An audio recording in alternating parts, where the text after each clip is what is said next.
one was interesting. Now, when we found out this is more like on-premise cloud and co-location services, mainly because the enterprise is driving these conversations saying, listen, we want options other than hyperscale, other than Amazon, to have more cost control, to have more data locality, to ensure that our big data models aren't being trained by some foundational model that's living up in the cloud.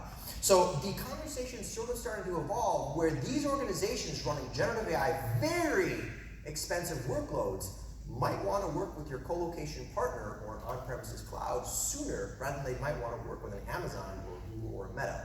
That talks about the balance in the industry, and most of all, look at what we're deploying. High density compute. We're going to talk about that very, very briefly.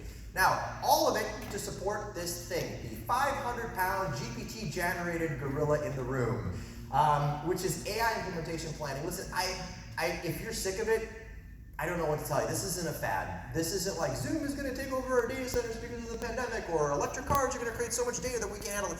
This is not a technology shift. It's a shift in humanity. The way we interact with data has fundamentally changed, period. How many people in this room have used ChatGPT? Don't be shy. I have. I'm going to raise my hand. Look at this. Look, how many people have used Threads?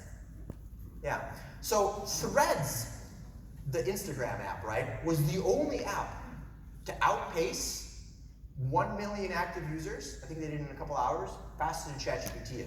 But that was it. That was their spark, right? Because after 2 months, ChatGPT had 100 million active unique users, and Threads was like, we're still here, pay attention.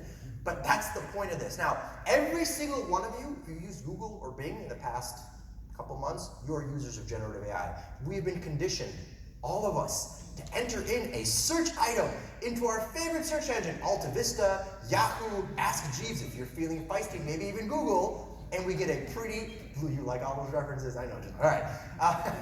You get a pretty blue link. I don't even know if those guys are around anymore. You get a pretty blue link. It's been the same thing for 20 plus years. Now, you enter in a search query on Bing or Google, guess what your first response is?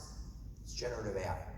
That's how fast all of this happened. Now, we asked this question for the first time. Most respondents, 56%, are planning to deploy AI-capable solutions for their facilities. Not that the data center is going to be doing AI stuff. The data center is going to be supporting their users and their customers' AI solutions, which is the #1 reason that they're going to be deploying AI-capable, AI-ready data centers. Now, this next couple of slides will show you why we're behind. And you'll understand, I promise. But to create new services and solution areas, but to support those generative AI use cases. 43% out of this majority stated that is why they're doing it. They're not doing it for fun.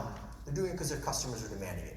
That's the big shift, and that's the big difference here. Now, are we ready to support all of those wonderful new AI workloads? What do you think, class? I don't think we really are.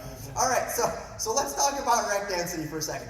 8 years ago, I wrote this report, and do you know what the average rack density in this industry was? 6.1. We've doubled. Look at that, 12 kilowatts. Good job, everybody. Yeah, doubled. Not enough.